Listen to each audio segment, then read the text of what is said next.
Ven conmigo, tío. Quiero mostrarte algo. Hace muchos años todo este valle estaba cubierto de agua. Ahora, solo queda una pregunta. ¿A dónde se fue?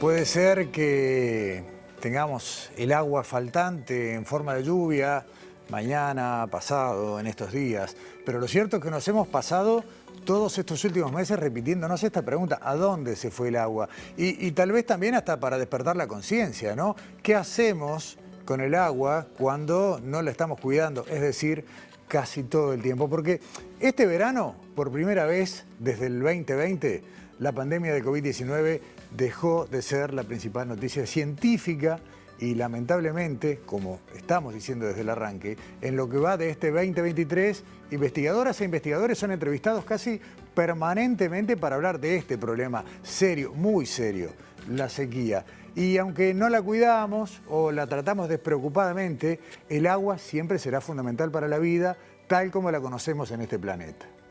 Los últimos 3 años están entre los 11 de menores precipitaciones en Uruguay, tomando datos registrados desde 1980.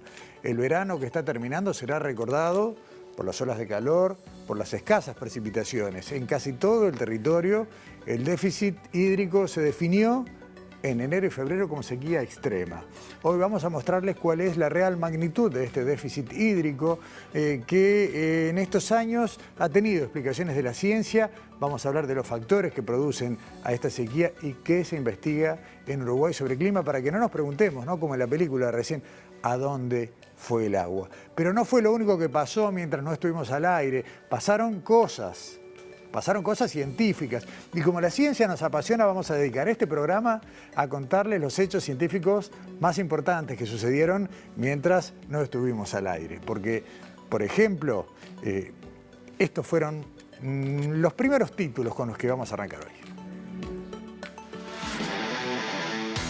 En un rápido repaso, podemos recordar que tuvimos avistamientos de ovnis en Uruguay, de globos supuestamente espías y otros que no sabemos aún qué eran en el hemisferio norte. Supimos que estamos muy cerca de tener el primer museo de dinosaurios en Tacuarembó. Metimos a la inteligencia artificial en nuestras conversaciones de café. Investigaciones sobre el VIH hicieron que la doctora Diana Mir recibiera el premio por las mujeres en la ciencia. Supimos que será obligatorio castrar a nuestros perros y gatos domésticos, que una médica uruguaya, Mariela Larrandaburu, es la nueva presidenta de la Federación Internacional de Sociedades de Genética Humana, y asistimos a la puja entre vecinos, científicos y autoridades por el proyecto de extensión de la Ruta 102 en el oeste de Montevideo.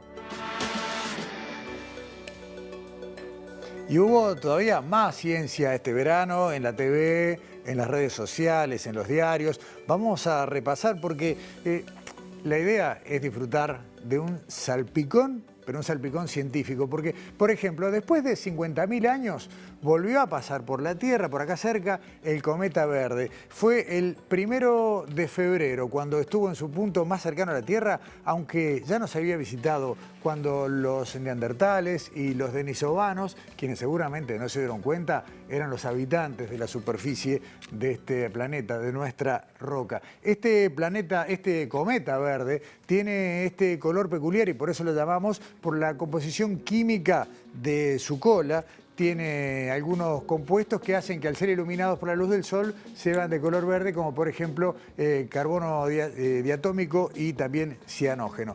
En nuestro país solo se puede observar a simple vista muy pocos días. La mayor visibilidad fue al norte y solo en los lugares con poca contaminación lumínica. Pero también tuvimos nuevos exoplanetas que se vienen buscando desde el año 1995, cuando allí pudimos obtener los primeros equipos que nos permitieron encontrar algunos planetas, o iba a decir algunos astros parecidos al que habitamos nosotros, pero orbitando en estrellas lejanas. Hasta el día de hoy se han descubierto 5.300 exoplanetas. En enero, por ejemplo, en enero pasado, el telescopio espacial James Webb acaba de anunciar su primer descubrimiento de un exoplaneta que es casi del tamaño de la Tierra y está a solo 41 años luz de distancia. Por otro lado, el proyecto Carmenes, que nuclea a más de 200 expertos de instituciones españolas y alemanas, también informó el descubrimiento de 59 nuevos exoplanetas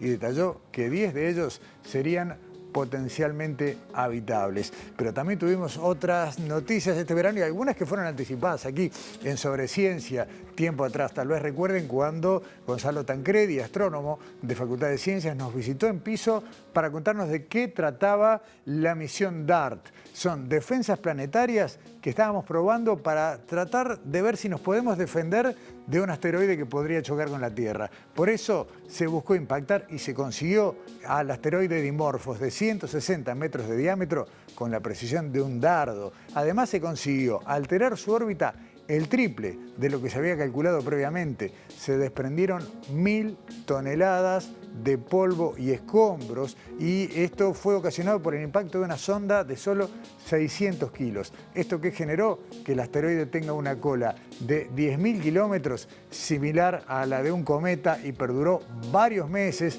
Fue captada, entre otros, por las imágenes, por el telescopio espacial Hubble, que registró este fenómeno absolutamente inédito en la historia de la humanidad. Otra buena noticia que nos dejó la ciencia en lo que fueron los meses que pasaron tiene que ver con la capa de ozono. Está en camino a recuperarse en las próximas 4 décadas y además sabemos que la eliminación progresiva de las sustancias que agotan a la capa de ozono está contribuyendo a mitigar el impacto del cambio climático. Y si se mantienen las políticas actuales, se espera que la capa de ozono se recupere a valores de 1980 en el año 2066 en la Antártida, en el 2045 en el Ártico, donde también hay otro agujero de ozono, y en el 2040 en el resto del mundo. Así que esas son otras de las buenas noticias, la confirmación de que las medidas que toda la humanidad tomó colectivamente cuando nos pusimos de acuerdo para eliminar a los gases que producen o degradan el ozono de la capa que nos envuelve, está dando resultado. Sería un gran ejemplo para imitar, para, entre otras cosas, reducir la emisión de gases de efecto invernadero, que sabemos es tal vez el problema más grave que enfrentamos como humanidad.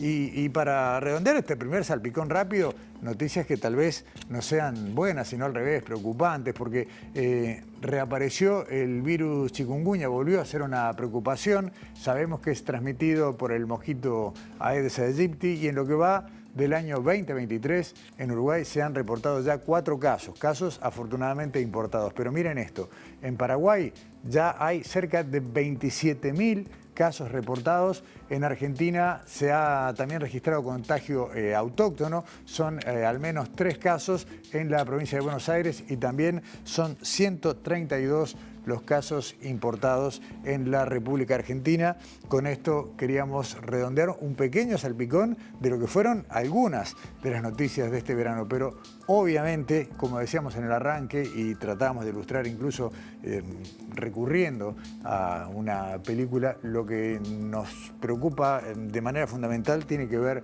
con la sequía. Hacía mucho tiempo que no se registraba un episodio de déficit hídrico tan marcado como el de este verano, teniendo en cuenta que además tuvimos una sucesión importante de olas de calor. Pero ¿fue la peor sequía? ¿Fue este año, el tercer año consecutivo de la Niña, el peor en materia de impacto de precipitaciones en Uruguay? Bueno, veamos. Esta gráfica que tenemos en pantalla muestra lo que son los acumulados anuales desde 1980 hasta la fecha en Uruguay. Como podemos ver, los últimos 3 son 2020, 2021 y 2022, y si bien se nota claramente que están por debajo de la línea verde, que sería la precipitación media, no son ni los peores ni son los mejores. Hemos tenido años menos lluviosos todavía que el 2022 o que los últimos 3, insisto, los 3 moderados por el influjo del fenómeno de la Niña, pero también hemos tenido años mucho más lluviosos. ¿Y qué pasa? Y lo vemos en la placa siguiente, cuando ordenamos los años de mayor a menor. Bueno, podemos apreciar, y vemos marcado en rojo en la placa los últimos 3 años, que se ubican, eso sí, entre los 11 años menos lluviosos desde que en Uruguay se llevan registros sólidos, insisto, desde el año 1980 hasta el presente. Pero ¿qué está pasando? ¿Qué tiene que ver con esta sequía, esta falta de lluvias y la investigación científica? ¿Qué fenómenos están afectando a Uruguay? ¿Cómo se puede explicar lo que está pasando en el planeta? Y si esto tiene que ver con algo que ya está estudiado y conocido, si es impacto de cambio climático. Conversamos con Santiago de Melo, investigador de Facultad de Ciencias, integrante del Departamento de Ciencias de la Atmósfera. Nos fuimos a un lugar con mucho calor, con mucho sol para sentir el impacto de la sequía y Santiago nos empezó a explicar así.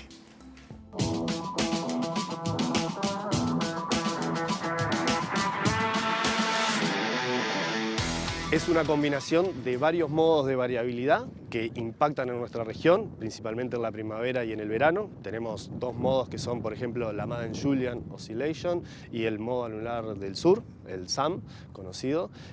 Y bueno, esas combinaciones del Niño más estos otros fenómenos dan lugar a que tengamos en particular este enero que ha sido muy por debajo de lo que se esperaba. El fenómeno del Niño o de la Niña lo que hace es, en esa región del Pacífico, se generan temperaturas más elevadas o más deficitarias y eso lo que hace es perturbar la circulación general de la atmósfera a escala planetaria, ¿no? Hace que, por ejemplo, los flujos de humedad cambien y hay regiones en el planeta donde llueve más o hay más humedad. Hay otras donde hay menos humedad, pasan en Australia, en África, en el hemisferio norte también, en Europa, en Estados Unidos. Es una región muy sensible donde los cambios de temperatura y las perturbaciones que hacen en la atmósfera redistribuyen principalmente los flujos de humedad y las condiciones medias de vientos en altura. Y eso impacta en distintas regiones del planeta y también, algo que es muy importante, en distintas épocas del año.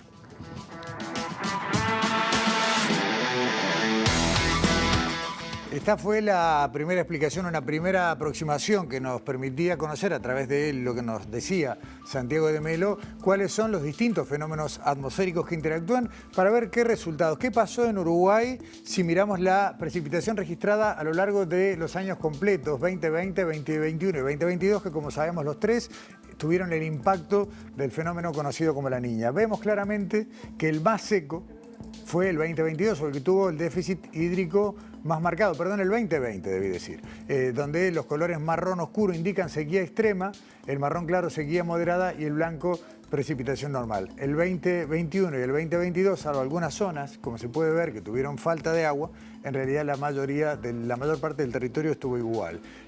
No nos coincide lo que veíamos del 2022 con este verano, que vamos a aclarar, cuando hablamos de verano, para meteorología hablamos de los meses de diciembre, enero y febrero completos. Entonces 2020 es diciembre de 2020, enero y febrero de 2021, el 2021 incluye enero y febrero de 2022 y este último es el más actualizado con los datos hasta el 28 de febrero de este año. Y ahí está la explicación. El año como tal, 2022, no fue un año con un marcado déficit hídrico. Sí lo es el verano que estamos atravesando y que tiene que ver además con las altas temperaturas. Pero vamos a volver a la charla que teníamos con Santiago de Melo para conocer un poco más por qué estos resultados tienen que ver con la interacción de las corrientes y los fenómenos atmosféricos que él describía.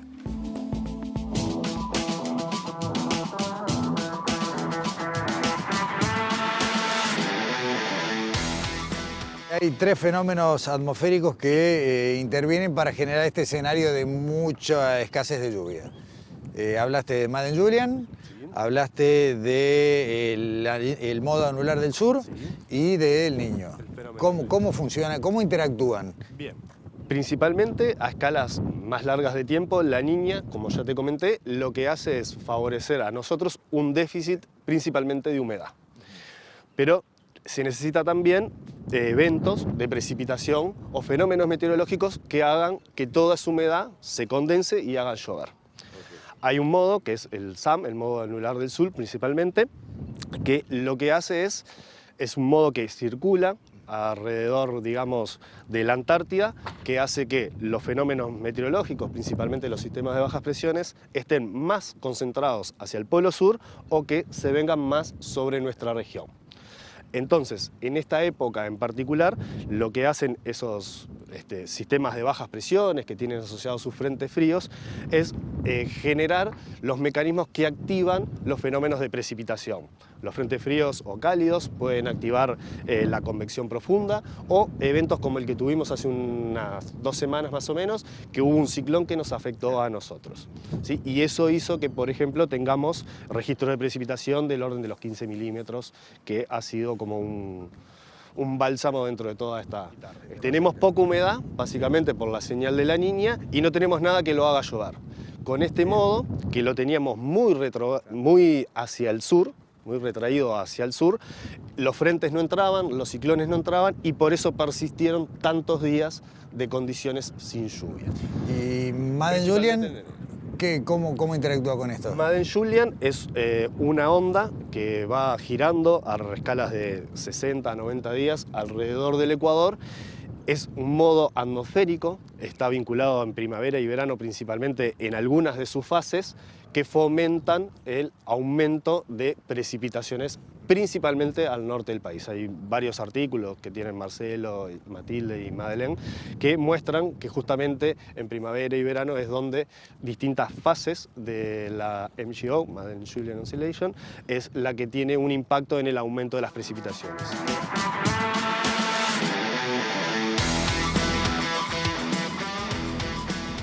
Santiago de Melo mencionaba por sus nombres propios a 3 investigadoras e investigadores de allí, del área de Ciencias de la Atmósfera de Facultad de Ciencia, Matilde Ungerovich, Madeleine Renom y Marcelo Barreiro, eran esos los 3 nombres propios, pero hablaba de, por un lado, la oscilación de Madden-Julian, por otro lado, del modo anular del sur, además de la interacción que sobre todo esto tiene el fenómeno del Niño, conocido por sus siglas en inglés, uno las lee, ¿no? ENSO, que tiene que ver con el Niño y la oscilación del sur, esa es la sigla. Pero, ¿cómo termina todo esto? ¿Cómo sigue? ¿Qué se espera para más adelante? Y sobre todo, un tema que sobrevuela y nos interesa que quede claro.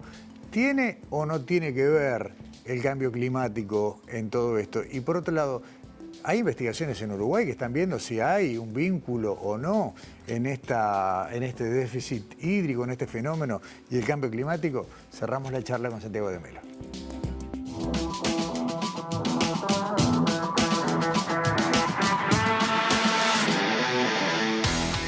Es raro, pero no inédito, que hayamos tenido 3 años con señal Niña consecutivos. ¿Qué se prevé? Si es que se puede prever algo.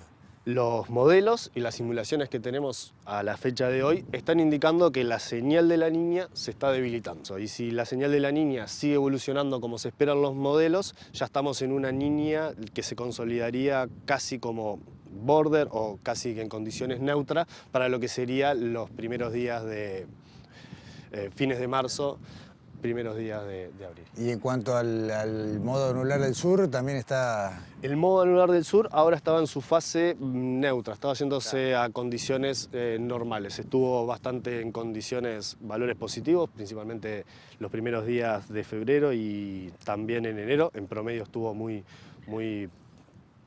valores altos que hacen que esté todo bastante, como te comentaba, restringido hacia el sur. ¿Cómo se lee todo esto cuando lo pasás por el filtro del cambio climático? Bueno, ahí es todo un área de investigación. El Departamento de Ciencias de la Atmósfera está trabajando en muchos temas de estos. Hay todo un tema con el atribuirlos, ¿no? Porque fenómenos aislados, a escalas de tiempo distintas, 3 años de fenómenos de la Niña hemos tenido, cómo atribuírselo directamente o no a si tiene que ver con el cambio climático. Algunos de estos modos de que hablábamos, por ejemplo, el modo anular del sur sí está aprobado. Estas son charlas que hemos tenido en el departamento con charlas de pasillo y de reuniones de grupo y demás, donde bueno, hay algunas publicaciones que indican que ese fenómeno, el modo anular del sur, sí está vinculado con el aumento de la temperatura a nivel global y el cambio climático. Hay mucho por investigar, hay que ahondar muchísimo en estos temas, hay que ser muy cauteloso a la hora de transmitir esta información porque la gente se queda con la foto del momento, pero en realidad hay que darle un contexto y como te comentaba, hablamos de 3 modos, pero hay muchos más, Claro. que de repente en alguna época del año o en otras condiciones también impactan. Y para eso es que se necesita más ciencia, más investigación y más caudal de alumnos para las ciencias de la atmósfera. Sequía o déficit hídrico, y una de las consecuencias más aterradoras que tiene que ver con los incendios, con lo que han sido las quemas, por un lado de monte nativo, de pastizales, en algún caso de plantaciones. Estuviste trabajando con esto, Alexandra Perrone. ¿Cómo andás? Bienvenida a Sobre Ciencia. Muchas gracias, Gustavo. Un gusto estar en esta tercera temporada de Sobre Ciencia. Bienvenida de nuevo. ¿Eh? Bienvenida de nuevo. Bienvenida de nuevo, sí. Bueno, estamos justamente, desgraciadamente fueron noticia también los incendios en este verano, los incendios forestales. Y bueno, rápidamente contamos que un incendio es un fuego no controlado que afecta la vegetación. Como vemos en la placa, recordamos rápidamente que se generan por un combustible que es la vegetación, el 16% de oxígeno, en el aire hay 21%, y una energía de activación. Estuvimos consultando con la Dirección Nacional de Bomberos qué ocurrió en los últimos 3 años, y lo podemos ver en la siguiente placa, que fue aumentando la cantidad de incendios forestales. Estamos viendo el mes de enero porque todavía no cerró la temporada, que cierra en los primeros días de abril, pero allí podemos ver cómo fueron aumentando. Nosotros hablamos con Pablo Benítez, jefe de Relaciones Públicas de la Dirección Nacional de Bomberos, y nos decía que bueno, el año pasado fue un año que existieron 2 grandes incendios forestales. Recordamos que quemaron muchísimas hectáreas en Río Negro y en Paysandú, pero que este año lo consideran intenso, muy intenso, porque fueron muchos incendios que se reiteraron en el tiempo y que costaron muchas horas de trabajo para poder extinguirlos. Claro, o sea, una cosa es medirlo en hectáreas, Claro, y otra es en exactamente. cantidad de incendios. Y justamente con eso coincide nuestro entrevistado, que es Rafael Sosa, que es el coordinador del programa antiincendios forestales de la Sociedad de Productores Forestales. Recordamos, estamos hablando de las empresas forestales, que estábamos justamente hablando de áreas de bosques implantados. Correcto. Y bueno, veíamos vemos ahora lo que nos decía de este mismo concepto, ¿no? De este verano récord en un montón de ítems con respecto a lo que son los incendios forestales. Este verano, por la sequía que estamos sufriendo, ha sido particularmente riguroso. Este ha sido un verano récord en todo sentido. Si lo comparamos solo con el del año pasado, que también venía de una sequía previa, llevamos un 50% más de horas de combate con medios aéreos de incendios y una detección de focos del 40% más que en años anteriores. Los incendios generalmente son incendios rastreros, lo que se llama fuego de superficie. No ocurren en nuestro país, por lo menos en los bosques implantados, que es la realidad que yo conozco, los famosos incendios de copa, que es cuando el fuego se transmite a través de las copas de los árboles. Acá, por la propia estructura de las plantas, por el diseño de las plantaciones y porque los árboles están separados unos de otros, los incendios son rastreros generalmente, del pasto que hay abajo de las plantaciones y de residuos de la propia, o de las podas o de los raleos, o del propio, la poda natural que sucede en los árboles. Una de las cosas, Alexandra, que tiene que ver con esto es la cantidad de áreas forestadas. Claro, nos contaba justamente de los bosques implantados, Rafael, y bueno, vimos cómo fue creciendo en los últimos años aquí en esta placa lo que es datos del 2021, ¿no?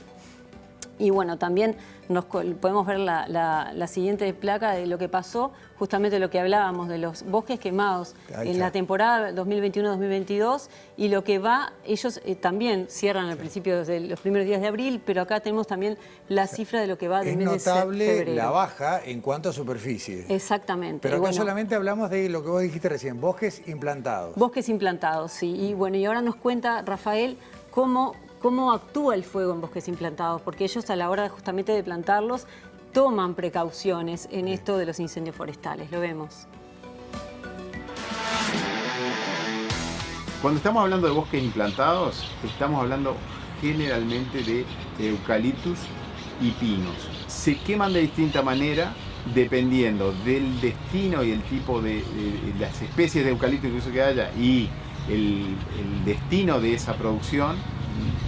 porque ahí las densidades, si son para pulpa o son para cerrado, son diferentes, las especies son un poco diferentes. Hay algunas que llevan poda y otras que no llevan poda, eso también afecta.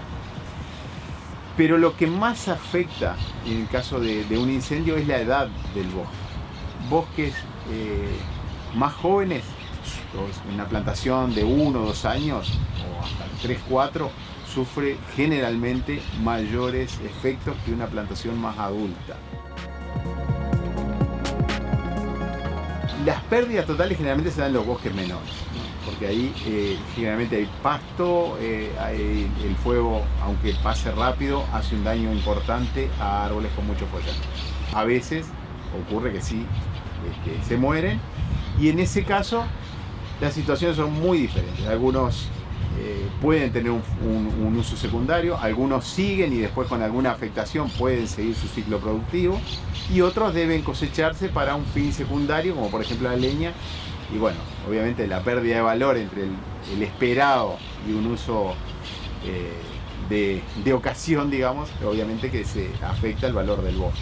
La resiliencia de nuestros bosques es muy buena, por lo menos del entorno. El bosque, si sufre una afectación mayor, hay que replantarlo, lo cual significa un costo, pero no hay para el suelo en sí, como uno pensaría que podría quedar inutilizado, eso no existe. O sea, se sigue con el ciclo productivo sin ningún problema.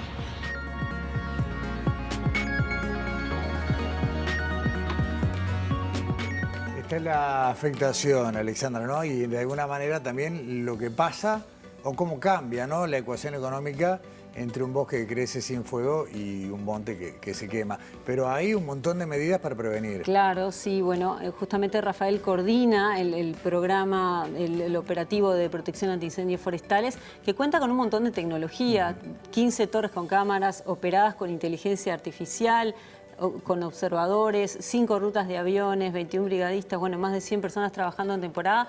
Y bueno, él nos decía, todo esto se coordina desde el departamento de Durazno y abarca aproximadamente 16 departamentos del país, obviamente que también detectan focos que no son de bosques implantados, ¿no?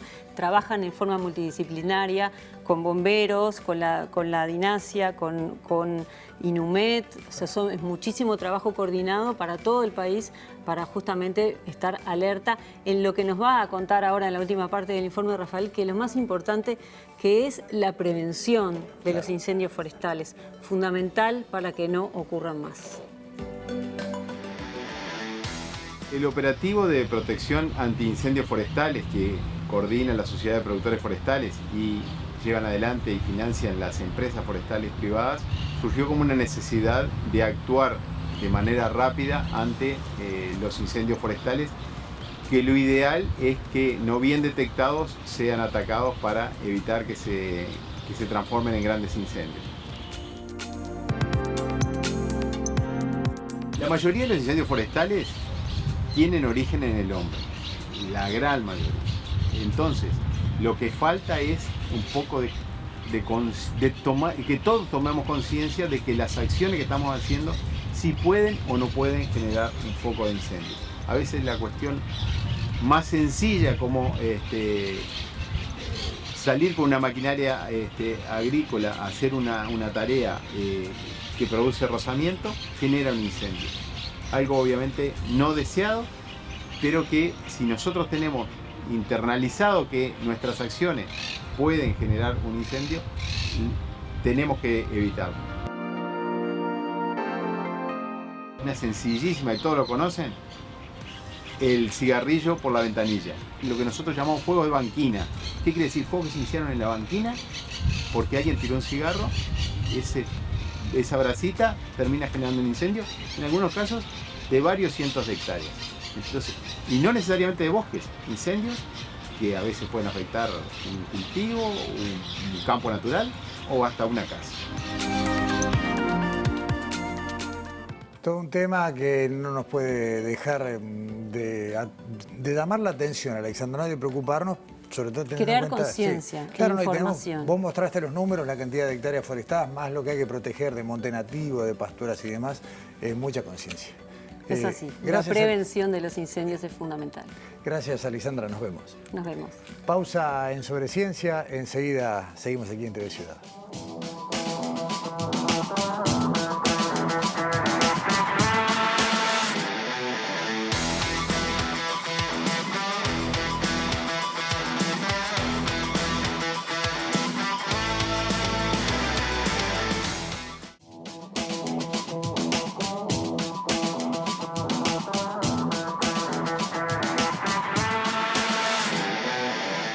Y estamos proponiendo un programa, un primer sobre ciencia de este año que se está dedicando a revisar, a volver a mirar algunas de las principales noticias de los últimos meses con un ojo, bueno, el propio, el nuestro. Daniela Hirschfeld, ¿cómo andas? Bienvenida a esta temporada de Sobre Ciencia. Muy bueno el arrancar con este programa, con un raconto de todo lo que pasó.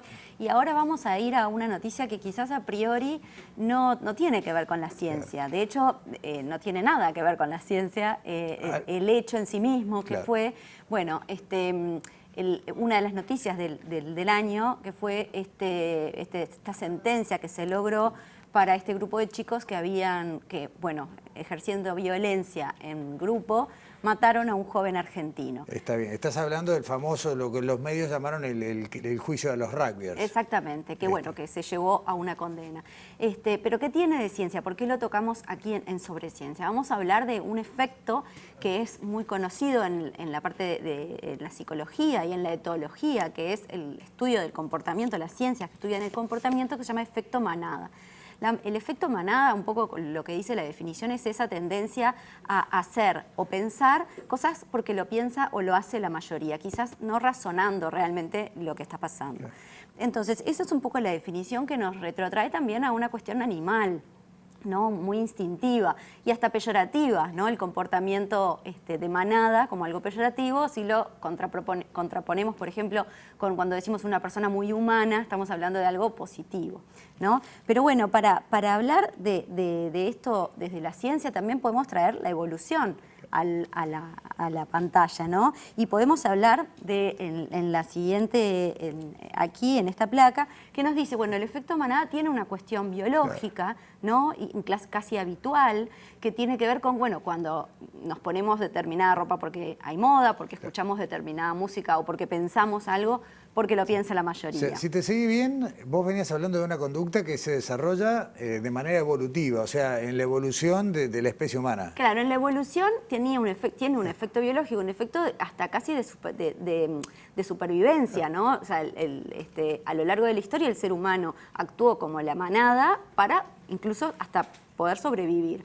Pero ¿qué pasa? Bueno, con el tiempo, ¿no? Tiene como algunas connotaciones, no efectos, sino connotaciones positivas, cuando, por ejemplo, porque en grupo protegemos a una persona o ayudamos a una persona, hacemos algo bueno como grupo. Pero también hay un efecto negativo, ¿no? Entonces, bueno, ¿qué pasa cuando eso que hacemos en grupo es violento, es un acoso, es un bullying, ¿no? Entonces, bueno, de eso...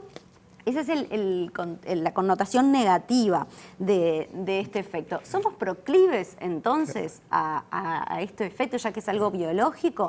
Bueno, de eso hablamos con el psicólogo Pablo Pérez, que es docente de la Universidad Católica, y esto es lo que nos dijo sobre, bueno, qué personas realmente pueden caer en el efecto manada y si realmente tenemos que tener una enfermedad psicológica para ser proclive a este efecto. Esto es lo que nos contó. La respuesta rápido a eso es no es preciso que lo tenga. Es más probable que sí, que si lo tenga, tenga conducta de este estilo, pero no es imprescindible. Ahora, uno podría decir, bueno, y entonces cualquier persona cometería este tipo de conductas. Y de vuelta, la respuesta ahí es probablemente muchas personas no, aunque incluso su grupo lo lleve en forma intensa a un comportamiento de ese tipo.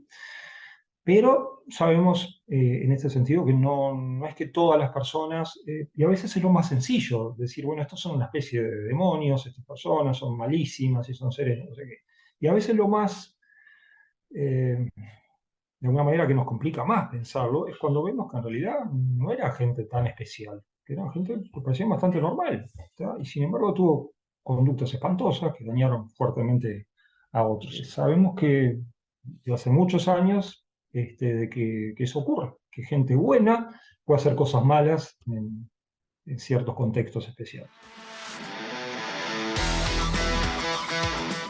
Daniela, hacías referencia en la introducción al episodio mediático de los rugbyers, pero recordemos que en estos últimos meses también tuvimos unas cuantas noticias terribles vinculadas a violencia de género, protagonizadas por colectivos. Y me quedo con la pregunta que vos hacías para introducir al tape. ¿Hay que estar enfermo? No. Bueno, como dijo Claro, Pablo, sí, Pablo claro. explicó que no, que obviamente si hay una enfermedad psicológica presente es más frecuente, pero que no, que hay veces que ese mismo comportamiento de grupo nos lleva a actuar de un modo que no lo hacemos solos. Esto habla de un instinto. Entonces, ¿qué pasa? ¿Es instintivo? ¿Es evitable? Eso es lo que también le preguntamos al psicólogo Pablo Pérez. Es posible cuando existe una situación que involucra conductas, por ejemplo, violentas, salirse del comportamiento de la manada. Bueno, ahí la evidencia mostraría de que sí, que hay muchas personas que por ejemplo, no consienten en participar en una situación de este tipo. ¿En qué medida es esto posible? Bueno, en principio, el tema de que la persona se pueda, de alguna forma, responsabilizar por esa situación, o sea, tome conciencia de su responsabilidad en eso. El tema de ser identificado, ¿tá? Alguien capaz que tiene ganas de hacer eso, pero dice, no me voy a reconocer, o lo que fue, o capaz que hay una cámara, bueno, capaz que entonces no lo hace. El hecho de que estos fenómenos de alguna manera no estén normalizados en cierto contexto social, por supuesto que lo favorece. Si estamos en un lugar, en alguna cultura en la cual, no sé, es habitual que no sé, se secuestren a las mujeres, por ejemplo, para establecer vínculos matrimoniales después, como ocurre en algún país de Asia, bueno, es más probable que estas cosas pasen. Pero la respuesta específica es, dependerá de la personalidad y dependerá del contexto, pero no es inevitable un comportamiento de manada en conductas de este tipo, conductas de agresión, conductas de bullying, agresión sexual, etc. Bien, Daniela, hasta acá una parte de las explicaciones, ¿no?, que te venía dando el psicólogo Pérez, pero hay más para saber de este tema. Claro, él dice que es evitable, ¿no? Pero ¿cómo hacerlo? En esos momentos donde en grupo estamos llevados por un instinto, por la emotividad, ¿cómo hacer para realmente frenar y pensar? Bueno, eso es lo que le preguntamos. ¿Qué hacer para evitar el efecto manada? Y ahí en principio uno diría, bueno, salir de la manada. Esa sería la idea más sencilla. Lo cual no quiere decir salir de un grupo o dejar... por ejemplo, si yo pertenezco, no sé, a un grupo muy restringido, muy cerrado, ¿tá? Una especie de burbuja, bueno, probablemente venga bien en todos los sentidos, no solo en este, de que tenga interacción también con otras personas, ¿tá? Y que escuche otras opiniones, que no simplemente me polarice porque siempre escucho gente que ya tiene mis ideas y solo escucho a ellas y no escucho a las otras y a las otras ni siquiera considero lo que piensan. También, claramente, ¿no?, en la formación de las personas, digo, cuando son niños, adolescentes, pues también el fomentar en la medida que podamos, siempre va a ser muy positivo, justamente un sentido de individualidad, decir, bueno, a vos te pueden gustar ciertas cosas, puedes pensar otras cosas que no piensa la mayoría. En ese sentido, probablemente esa persona que está como más afirmada, digo, en sí mismo, probablemente sea menos proclive a comportamientos de este estilo. Particularidades, Daniela, de una conducta que, como veníamos diciendo, es noticia cuando se transforma en algo repudiable, en algo censurable, que deberíamos poder evitar, pero ¿qué más te comentó el psicólogo? Bueno, si habrán escuchado, habrán encontrado esos consejos que todos nuestros padres nos dieron y que nosotros como padres damos. Sí. No te tires a un puente si todos se tiran a un puente, ¿no? Eso de evitar el efecto manada.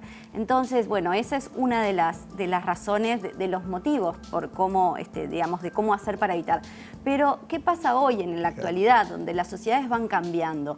¿Hay hoy, y esto es lo que le preguntamos al psicólogo Pablo Pérez, hay hoy algunos efectos o algunos impactos o algunas realidades que nos rodean que nos hacen más proclive a caer en el efecto manada? Esto es lo que nos dijo. Posiblemente estas conductas estén entre nosotros los seres humanos desde siempre. Y quizás algunas sean menos frecuentes ahora, porque de alguna manera la sociedad las penaliza, las evalúa más negativamente. También es cierto que existen ciertos factores actualmente, que no estaban antes, y que pueden favorecer algún tipo de comportamiento de este estilo. Por ejemplo, la virtualidad en general, las redes sociales, las burbujas que se arman, bueno, a veces pueden favorecer de que yo tenga intercambio y retroalimentación con personas que de alguna manera nos conducen a todos a conductas de este estilo. El anonimato que proveen también muchas formas de comunicación actuales, o sea, en las cuales yo puedo escribir lo que se me ocurra, agredir a quien se me ocurra, sin que se me reconozca y sin que nadie me pueda identificar. También son elementos en ese tipo, en esa dirección. Entonces, existen actualmente de alguna manera condiciones diferentes y que en ciertos contextos pueden favorecer este tipo de comportamientos. Daniela, hasta acá lo que pudiste conversar con el psicólogo, con Pablo Pérez, pero tenías todavía un aporte más para cerrar el tema. No, en realidad, bueno, volver a encontrar en el efecto manada, que es una cuestión, en este caso, de noticiosa, la ciencia que hay detrás, Sí. ¿no? Como todo lo que nos rodea puede tener un aspecto científico. Acá hablamos de evolución, hablamos de genes, hablamos también de voluntad, de psicología. Entonces, bueno, una mirada científica a otro hecho que aparentemente no es científico. Gracias, Daniela. Nos vemos en la próxima.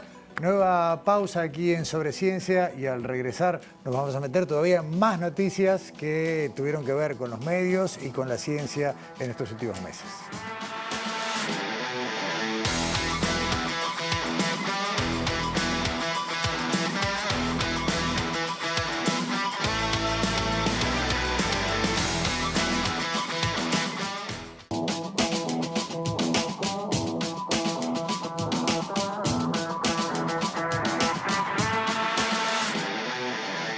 Tercer y último segmento de este primer Sobre Ciencia de 2023 y en la tónica de repasar con mirada científica algunos episodios que fueron noticia en los últimos meses. Le agradecemos muchísimo que nos acompañe en estudios a la geóloga Leda Sánchez, entre tantas cosas, directora del Observatorio Geofísico del Uruguay de Facultad de Ciencias. Leda, bienvenida. Muchas gracias. Muchas gracias. Los geólogos tuvieron, y las geólogas, un verano muy movido, si uno lo mira desde las noticias, porque arrancamos con esta información que tiene que ver con el comportamiento del núcleo de la Tierra, después la desgracia terrible de Turquía y los movimientos sísmicos, algunas otras cosas que no son menores que también formaron parte de la agenda. No paraste todo el verano. No, la verdad que no. No he tomado licencia todavía, ¿no? Ahí está. Leda, arrancamos por orden cronológico, ¿no? La primera noticia de estas que mencioné tiene que ver con lo que pasó con el núcleo de la Tierra. En realidad al núcleo no le pasó nada, vamos a entenderlo. ¿No le pasó nada? No, no le pasó nada. A ver, ¿y cómo se comporta el núcleo? O mejor aún, ¿qué es el núcleo de la Tierra? ¿Cómo lo ubicamos? Bueno, para conocer el núcleo de la Tierra se precisaron terremotos que atraviesan toda la Tierra y así fue que se dividió la Tierra en distintas capas, tal como está en tu remera. Si me voy a acercar, entonces muestro, ¿no? Acá está el núcleo interno, el núcleo externo, el manto y la parte superior del manto constituye la litosfera. Perfecto. ¿Tá? Y todos esos límites entre cada una de las capas se vieron a través del estudio de la propagación de las ondas sísmicas. Bien. ¿Sí? Se miden las velocidades, las propagaciones, cómo se comportan y ahí se van sacando conclusiones. Se van sacando conclusiones, claro, porque tiene velocidades distintas en función de qué tipo de cosas atraviesa esa onda, ¿no? Bien. O sea, yo tengo un terremoto acá y dependiendo si surge, por ejemplo, estamos un terremoto en Uruguay, va a atravesar una corteza antigua, ¿no? Claro. Rígida, que no es lo mismo que sea en una zona de subducción, donde los materiales tienen otro comportamiento, son de otra composición, la estructura de la litosfera es diferente, entonces tienen distintas velocidades. ¿Qué sabemos del núcleo entonces? A partir de todas esas maneras de ir tratando de describirlo. Bueno, tenemos un núcleo interno que es sólido, rico en hierro y níquel. El núcleo externo está en un estado, le decimos líquido, pero en realidad está en un estado fundido. Por eso que hay alguna de las ondas estas que surgen de los terremotos, no las atraviesan. Eso fue la forma en que se supo que esa capa estaba blandita, ¿no? Fundida o líquida. No sólida. No sólida, Está bien. ¿sí? Entonces, bueno, nosotros tenemos el planeta Tierra que gira, o sea, vos te das cuenta, vos sabés que gira porque, Sí. bueno, se hace la noche y se hace el día, ¿no? Y uno supone que todo ese cuerpo tierra gira igual. Y ahí no, está. no gira Claro, igual. uno supone, intuye. Uno Y- intuye, decir, claro. pero bueno, pensá que es una esfera, que tiene un eje de rotación que está un poquito inclinado, ¿no? Y que la velocidad en la cual, por lo menos en la región ecuatorial, son de más o menos 1000 kilómetros por hora. ¿Sí? O sea, vamos Claro. Bien rápido. al bien. palo, ¿no? Entonces, bueno, hay un desfasaje, porque como estas capas no están todas pegadas, sino que tienen unos límites particulares que fueron, como decía, detectados a través de las ondas sísmicas, la velocidad de propagación, en el núcleo se producen desfasajes, ¿sí? O como una especie de aceleración o desaceleración en función de las capas que están por arriba. Bien. ¿Sí? Es como vos vas corriendo, ¿sí? Y yo voy trotando. Cuando vos pasás al lado mío, sentís, o te parece, o te da la sensación de que yo en realidad estoy quieta, Claro. porque vos vas más rápido. En realidad me parece que vas para atrás. Oh, exactamente. Entonces, bueno, esas son las cosas que se malinterpretaron con esta O sea, esta si noticia. nosotros corremos juntos, yo puedo, mi punto de vista es que estás quieta con relación a mí. Exacto. Que eso es lo que supusimos que pasaba históricamente con el núcleo de la Tierra, que giraba. digamos, Gira, de manera- sí, a ver, y las velocidades, la aceleración o la desaceleración de esa rotación, estamos hablando que es imperceptible para nosotros. ¿Sí? Es perceptible y estudiable a través de los métodos científicos, pero no es que vos lo sentís, ay, se detuvo la Tierra, ¿no? O el núcleo empezó a un girar para el otro milisegundo, lado. ¿no? O Claro. rotó para el otro lado. No, a ver, que es importante el conocimiento de qué es lo que pasa en el núcleo, sí. O sea, nosotros estamos protegidos de toda la actividad solar, ¿no? De todas las partículas cargadas por un campo magnético. Y ese campo magnético, el origen estaría en el núcleo. Entonces, sin campo magnético estamos en el horno. O sea, ese Nos giro del fritamos. núcleo en su medio estaría, se supone, produciendo ese campo magnético. Exactamente. Y Entonces, ahí si sí tiene que ver. se tuviese, Claro. a ver, sería un caos, ¿no? Claro. Desde el punto de vista, o sea, dejaría de haber un campo magnético dipolar, ¿no? Entonces, bueno, hay un montón Claro. de consecuencias que Solo no para es hacer el cine caso. catástrofe, Leda, es lo que se supone que pasó en Marte, que perdió el campo magnético y perdió la atmósfera, ¿no? Exactamente. Pero, bueno, Sí. no fue lo que ocurrió acá. Por otra Claro. parte, la noticia Claro. la dieron el 23 de enero y el artículo fue presentado 2 Claro. años antes, ¿no? O sea, Sí. o un año antes, no me acuerdo, 2021.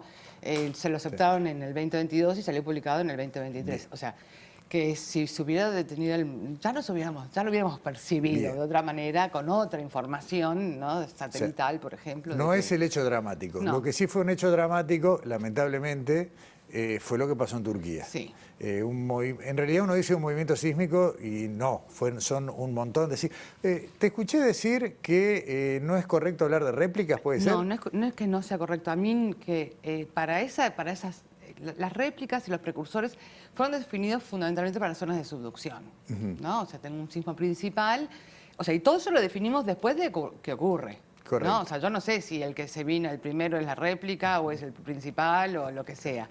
No es que no sea correcto. A mí para nuestros terrenos no me parece que sea correcto O sea, o adecuado. todos estos ¿no? puntitos que marcan cada uno un sismo diferente, en el caso de Turquía, hablamos de Son- enorme actividad en una zona de Esos actividad son, o sea, tectónica. y se le llaman réplicas, Sí, ¿no? En general sí. todos los sismólogos le hablan son miles de Claro, réplicas. claro. O sea, siempre, y lo vemos cuando analizamos la sismicidad en el mundo. O sea, vos sabés que por año tenés 1 o 2 grandes terremotos, ¿no? Superiores a 7. Después tenés miles de entre Menores, 7 y claro. 6. No, bueno, miles no, pero cientos, Sí. y después miles, y así, ¿no? O sea, a medida que disminuye la magnitud del evento, tenés mayor cantidad de eventos. ¿Viste? ¿Por qué se produce un sismo? Y sé que no hay una única respuesta para la pregunta. No, en realidad, o sea, tenemos 2 grandes tipos de sismicidad, ¿no? La natural, que sería el caso de Turquía, o sea, en ese caso están interactuando distintas placas tectónicas. Tenemos acá esta que parece la cabeza de un ave, que es la placa Anatolia, De acuerdo. ¿sí? Y después tenemos la placa arábiga por acá, ahí donde está lo verde, para abajo estaba la placa africana. Bueno, lo que pasó en Turquía es que hay deslizamiento entre dos placas. Y como las placas, o sea, no tienen un lubricante para que circulen, ¿no? Y, Claro. con paz, ¿no? Y tranquilidad, no. Hay asperezas que hace que se acumulen las tensiones y cuando puede rompe y avanza. Ahí está, claro. Es una ruptura entre placas, por ejemplo, como sería el caso de la línea roja. Esas dos placas se desplazan independientes una de la otra y ese rozamiento provoca un sismo. Exactamente. Bien, aprendí. O así, más o menos. Va saliendo, va saliendo. Sí, tenés un 6. Zafé. Está bien. Acá hablamos además de placas, como vos dijiste, más de una y que se mueven en sentidos que no son coordinados entre sí. Bueno, no es que no sean coordinados, O sea, sabemos coordinados en el sentido cómo, que no coinciden en la dirección y en el sentido. No, porque se desplazan de forma horizontal, ¿no? Claro. Que son límites de placas, son dos placas distintas, una va para un lado y otra va para el otro. Claro. En esa ruptura, en esa falla, es que está la región esta de Turquía. ¿Sí? El primer evento fue en una subsidiaria, en una falla subsidiaria que tiene una dirección más o menos bueno, no es sería noroeste, sureste, y después sí tengo la otra falla en el límite de las placas. O sea, empezó con 7,5, después el otro grande es de 7,8. Ahora, el problema sí. que estuvo en Turquía es una región sísmicamente activa muy conocida. ¿Sí? O sea, no es que es una sorpresa, uy, qué terremoto. No es algo novedoso la actividad sísmica en esa región. El problema es que, como yo siempre digo, no te matan los terremotos. Te estaba por preguntar por esa frase. ¿Sí? ¿Qué es lo que te mata? Te mata las cosas que hace mal el hombre, las construcciones, las infraestructuras, que se violan los reglamentos, se viola lo que tiene que ver con la normativa de construcciones antisísmicas, y bueno, eso pasa. Y eso pasó en Turquía. ¿No sos arquitecta ni ingeniera, así que contestame sí o no? ¿Existe la construcción perfecta? ¿Que vos puedas decir, puedo construir en medio de una falla y sé que estoy a salvo? No. No, porque es Bien. difícil, porque tenés, a ver, primero hay que conocer bien la zona, hay que saber cuál es la magnitud máxima probable que ocurra y, bueno, construir para que soportes más de esa magnitud máxima probable, ¿no?